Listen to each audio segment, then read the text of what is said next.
Tip Talks. Hello everybody and welcome back to Tip Talks, episode 2 now, and today I am joined by a very special guest. I have Kieran, who works at the Yogscast as an animator. Welcome, Kieran. Hey, I'm Kieran. I'm a special guest. Yeah, you are, indeed. That's a great intro. Carry on. No, we'll roll with that, absolutely. So, Yeah. Kieran, you work as an animator currently at the Yogscast, but you do your own thing as well. Do you want to just tell us a little bit about yourself? Yeah, I'm an animator for the Yogscast. I've been doing it for nearly 4 years in-house, I think. And then I did a couple of years where I was doing freelance work for them before that, while I was in sixth form. I entered a contest they ran to do a Shadow of Israfel trailer, and everyone posted these entries which were like recuts of all like the best moments and stuff. Whereas I did a really, really, again, really bad amateurish animation, but I was the only one that did that, and so that's kind of how I got started. I've been making cartoons since I was like, I think I started with like Pivot stick figure animator when I was like 9. Oh, perfect. That was the classic one. So, Kieran, the first thing you wanted to talk about that you brought today was an animated podcast that you do called Triforce. Why have you picked this one specifically out of all your work? So yeah, the reason I want to talk about this, as opposed to like one of the big music videos I've done, is a lot of the music videos I've done are Flash animation, which I'm not really interested in talking about because I don't like Adobe Flash anymore. And I think this is interesting to talk about because it's been through a lot of different iterations. I think we're going to start off with the first version. Basically, when they first started doing it, we were like, okay, we just want like an image to put in the background, and I was like, okay, well, I've been messing around in After Effects a little bit. I think I can do like one better than that. It's called Triforce Podcast, which is a terrible name, and like we know it's terrible. It's stupid. It's terrible for SEO. They never talk about Legend of Zelda. It gets those Legend of Zelda clicks, though. Yeah, I did these, the three guys, Lewis, Sips, and Pyrion. I drew their heads, had them arranged in like the Triforce layout, and then just had the top halves of their heads bob up and down in time with the audio. Because we record all our audio in separate channels, I could sync up mouths flapping up and down with the audio volume. So let me see if I can understand. So essentially, each file has an audio waveform on it, and there's basically two extent keyframes, fully open and fully closed. And then the louder the audio file is, the more open their mouth is. Is that correct? That would be better. That's not exactly how it works, because they just have a zero value. And theoretically, if it was loud enough, their head could fly completely off the screen because of the way I've got it set up. Well, that sounds incredible. Why doesn't that happen? So this was made in like an hour or so. And there's a lot of problems with the first episode because there's no background, so you can't even really make out the details very well, for one thing. There's a bit of background noise on like Sips's microphone and I think Pyrion's microphone. And so you can see, even when they're not talking, the head kind of moves up and down like 1 pixel. So yeah, that's not great. People responded quite well to it, and a lot of people thought that it was hand animated. I'm scrolling through the comments now, and I can see a lot of I hope you didn't have to sit here and edit the mouths to the talking. Which no, you didn't. But yeah, that was like the first episode with some very, very basic After Effects stuff. But if you skip to episode 2, yeah, so this one, in the first episode, it was linked to audio amplitude, and it would move by a certain number of pixels in the y-axis. In the second episode, I changed it so if the audio amplitude is above this, then move. So there's a sort of cut-off, so it cuts out that background noise. Yeah, which was a lot better. I mean, the thing is, none of this really matters because no one watches the video, but... So there's a lot more sort of tweaks in this episode to improve it that you learned from the first one. And that's kind of an important thing, like realizing what works and what doesn't, and then iterating on it. But you've still got the same sort of themes, the same characters, etc. Yeah. But you've sort of fixed the things that were bugging you. Like you say, most people wouldn't even notice, but I definitely know the feeling of having that one thing that's just bugging you. Yeah. So in between that original one and like the new updated one, I made like a Triforce animated episode just using some audio from one of the episodes. The title of this video is Stupid Journey, yeah. I'll beep that. Yeah, beep it, that's fine. So these are redesigned and sort of given their own colours now. Yeah, I just thought it was kind of weird having them like, they just seemed really desaturated. Yeah, like hyper detailed almost. Yeah, it's just, a bit too, like skin tone as well. Yeah. Which was just weird. So for the animation, I changed it, gave them like different color schemes as well to make them easily recognizable. And obviously the flat colors help a bit with the animation process as well. Yeah, of course. So no, this is the first animation I made entirely in Clip Studio. Oh wow. Which is what I'm using now because Flash is terrible, but we'll talk about that at some point. But yeah, I redesigned the characters for this and just kind of decided that I much preferred it. At the end of the video, in the end slate, there's kind of a little bit of the heads bobbing down like they do in the Triforce podcast itself. All the things that they do now, so there's the standard, their mouths flap up and down. There's also, if they're being really loud, then Lewis and Pyrion, I think Sips does something, but Lewis and Pyrion kind of squint and look a bit angrier if they're shouting. Was that using the joysticks and sliders plugin? Yes, it is. I did experiment with like having that also based on the pitch of their voices, but it was just too complicated, too unreliable. I tried to have a bunch of other stuff, like I wanted them to look at whoever was talking as well, but there are a bunch of reasons why it didn't work. Was that just an algorithm thing? It wouldn't work properly? Or? That was just even longer render times. Yeah. Also, it was just very, very difficult to set up a delay on that as well. Yeah. So that they're like looking after the person starts talking rather than slightly before they start talking, which would happen with the average. So it just became far too complicated for what it's worth. It's an important thing to know. One of the skills you have to learn as an animator is managing time input to actual what you get out of it. Yeah, I think I kind of overreached as well because I'm really not that good with expressions and stuff at all. I'm fine with the logic of it and stuff, but when it comes to the vocabulary, just spending hours and hours looking up like that one word that you need to type in to fix it. But yeah, so that's pretty much... That is Triforce. Yeah, all these insanely complicated expressions within expressions. I'm still really happy with the current Triforce. I mean, whenever you change something, people are going to get mad, but I think everyone's over it now. Like you say, you look back at your first original and you realise how far you've come. Yeah. But yeah, I much prefer the newer versions of, the simple colours and stuff. It makes it more recognisable, easier to brand. Yeah, for sure, because I've recently had to do all the branding for the Triforce channel. Yeah, I'm much happier that I'm working with those characters. Just makes that starting point a bit easier to manage. Okay, great. Well, I think that's enough about Triforce.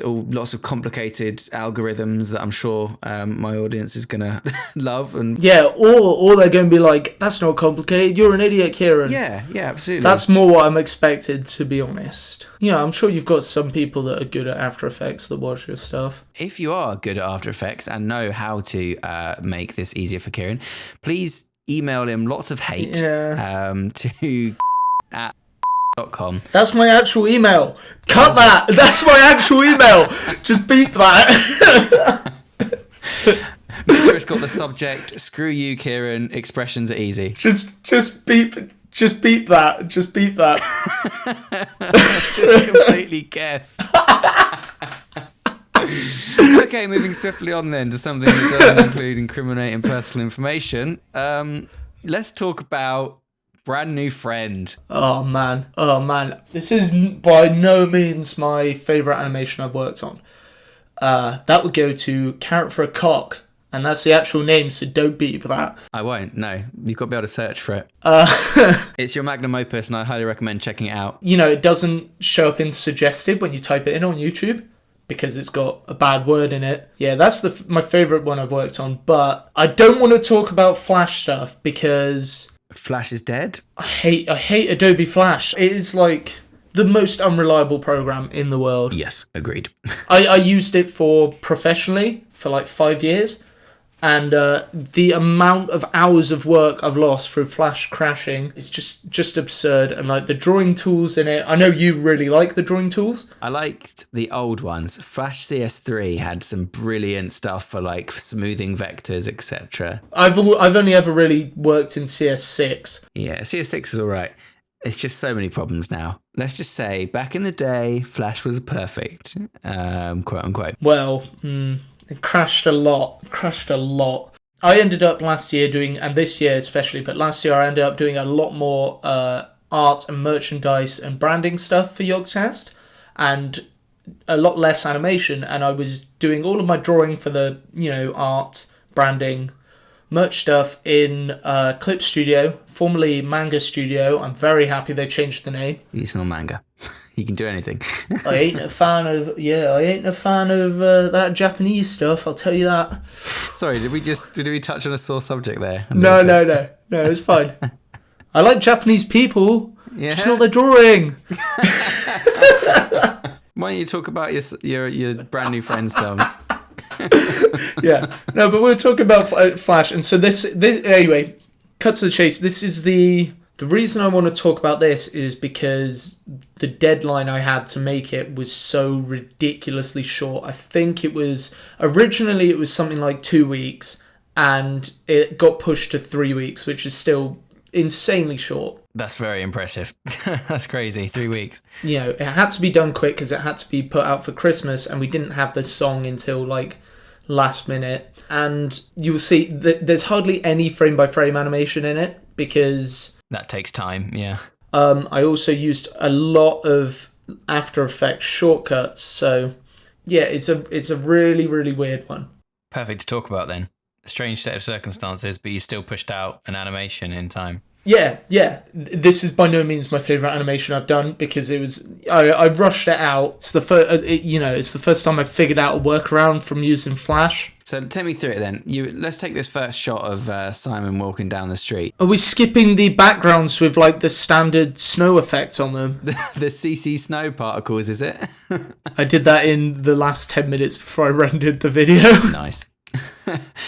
Okay, so Simon's walk cycle, is that done in Clip Studio? Simon's walk cycle is drawn in Clip Studio, yes. Okay, and then that's a whole element that you brought into After Effects, and I'm assuming the background is an After Effects thing. Yeah, but his face is animated using joysticks and sliders. Right. And his mouth is animated in Flash, all over the shop. A good combination then. I'm assuming he doesn't rock in the original loop. No, he doesn't rock, so he's dead on. So I animated his face first and then added the rocking in last. So his face is animated in joysticks and sliders. The mouth is done in Flash because Flash has the best audio in the timeline. Yeah, agreed. Way better than, anything other than, I guess, Premiere, but you can't draw in Premiere. But it's way better for syncing to audio. So you've just done a graphic with different frames shapes. I'm assuming just frame picking each mouth shape. Yeah. No, agreed. That's the one reason I haven't moved away from Flash yet is because I can do everything I can do in Flash apart from the audio, apart from the lip syncing. Yeah. Which is still the best thing to do in Flash. But, I love drawing in Clip Studio though. I just have smoothing turned up to 100 and I can't draw properly on paper anymore because it just comes out really wiggly. Yeah. But that's a problem I have too. I rely way too much on computer smoothing and stuff like that, and digital smoothing. But Flash's smoothing is nothing though. So there's lots of good mirroring tools and things as well, isn't there? For you draw one eyebrow and you can mirror it. Yeah, I use that as a crutch far too much as well, and it comes out. It looks really unnatural when everything's symmetrical, but. So there on this corgi is a wicked example of that mirroring right there. So you draw half of it and it draws the other half for you, which is a great time saver. Are you finding it's better then to sort of combine lots of different pieces of software? Because Adobe recently have been trying to sort of streamline the whole process, so it used to be that you had to draw your shapes in Illustrator and then import them into After Effects as shape layers, etc., etc. But now you can just work directly with shape layers in After Effects and things like that. But you still find it's best to split things out and separate them specifically for animation. Yeah. Man, I don't know if I'm giving terrible advice because now I'm explaining it sounds so convoluted, but I'm just going to keep explaining how I did it. Animation always does. I don't think it's your fault. Dear. I don't think people realise quite how much work goes into animation. They say, oh, you're doing it in Clip Studio, then you're doing it into After Effects. And it's like, well, actually, that is quicker than doing it, all in one Yeah. So this corgi shot drew in Clip Studio. Yeah. His head's on a separate layer, so that he just does a slow kind of head tilt, and that's all there is to it. And then there's Lewis in the foreground is like entirely joysticks and sliders, with like the lip sync done in Flash, but. Yeah, because basically all the joysticks and sliders plug in, and pretty much most plugins are doing is giving you an interface to write expressions. Yeah. Which is what a lot of people don't understand. So you can either manually write the expression. It's kind of like making a website, yeah? So you can either code the website by hand if you know how to do it, or you can use a website builder that is visual, allows you to click and drag, but all it's doing is generating that code for you. And it's the same with most plugins. It generates an expression that it just then bakes onto the keyframes. So any plugin you use can be replicated without one. It just saves you having to manually do all of that expression creation and stuff like that, which again is a really great time saver. So most of this is done in Clip Studio that you bring into After Effects, and all the sort of wiggle animations and stuff are done by there. Is there any sort of frame by frame stuff in this that you'd like to talk about? There's the poo. There's the poo. Just keep looping it. Just put it in and keep looping it. I mean, there's not much to it really. It's just like it just squishes a bit. There's not a lot of frame by frame. I think you just brought it up because you wanted to get it on the episode, didn't you? Yeah. Well, no, it's like. Oh man, I wish I hadn't talked about this one. Jesus. Well, let's move swiftly on away from bright green glowing poos. So you've been animating from a really young age, but did you find it difficult to break into animation professionally? I didn't, not because I'm particularly good, but because I got particularly lucky with getting picked up by the Yogscast, really. I didn't have, I just kind of fell into it, really. I wasn't even planning on pursuing animation as a career. I enjoyed doing it, but I'd kind of, don't get me wrong, I worked on the animation stuff I was doing, but I was also really focused on doing well at school and going into a more traditional career, I guess. So is that something that you'd recommend people who are looking into animation to do? Sort of as you're getting started, have something that can make you money and do the animation as a passion? Or? My mindset towards it was do animation as a hobby.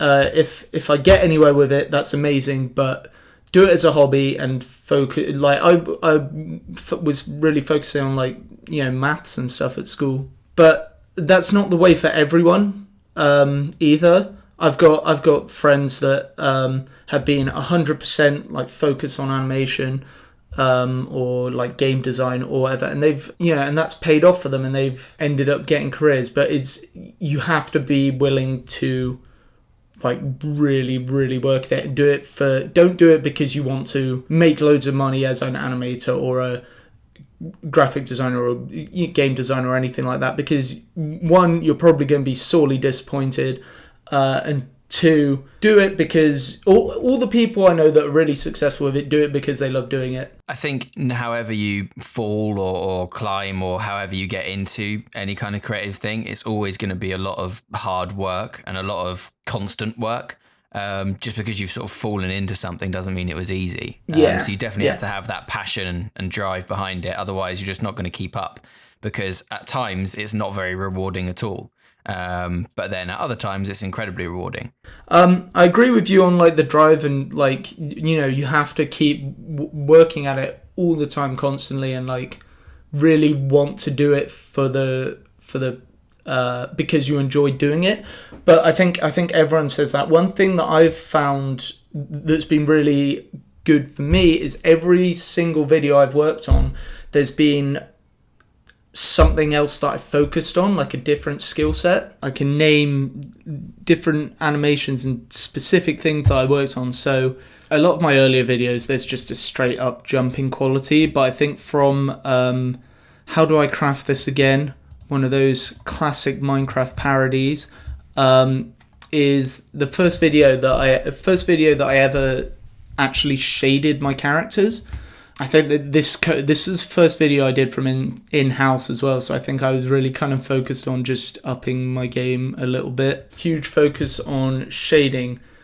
Simple Simon, first time I'd done a podcast animated, So for me, the focus was really on like making guys sat on a sofa like visually interesting. Moon Quest, I remember specifically, I look back in it and they're awful, but I remember I was really focused on not just phoning in the backgrounds. And I look at it now and I did phone in the backgrounds, but The first time I watched the Moon Quest video, I did notice the backgrounds and especially the transitions and things as the camera pans around and stuff like that. You can actually see that you put that effort in. I mean, I guess. I look back now and I'm like, I mean, you look back now, sure, but I hate it. But yeah, no, I remember at the time there was a huge focus on that. And, you know, Diggy Diggy Hole was a really weird one for me because I was actually working from an animatic. I would say, yeah, Welcome to Yog Labs was just having... there was a huge focus on just having as much going on in one scene as possible. The flash files for that one are absolutely nuts because there's so much, you know, the testificates in the background, there's so much going on. And then Dwarves vs. Leprechauns is probably the video, even though bits of it are extremely rushed, that's probably the video I'm happiest with animation-wise for the frame-by-frame in it. In parts, some bits aren't very good, but some bits I spent ages on. And yeah, and then from Stupid Journey was, as I said earlier, completely new software as well. So try to focus on something new with each animation and or each project you're working on, and you're going to slowly over time build up a really good skill set. I guess always be learning is the way to sort of summarize that. A very, very good way of summing it up that doesn't take 20 minutes. You're going to hear an edited version that's like 2 minutes long, but I've just rambled for ages. We've been here for days. I've grown a beard, a bigger beard than I had before. Yeah, I've got like 2 extra beard hairs. I'm still a young boy. I've been wearing the same clothes for a week. It's awful. I do that anyway. All right, well, it has been a pleasure, Kieran. Thank you very much for joining me on Tip Talks. It's been great to have you. Cheers. Thanks for having me on. No problem at all. Thanks for watching, everybody. I hope you enjoyed this. Let me know if you want more of Tip Talks. It's something I enjoy doing. Thanks very much for watching, everybody. And I'll see you next time on the next episode of Tip Talks. Remember to subscribe for more tips, tricks, and tutorials. Thanks for watching.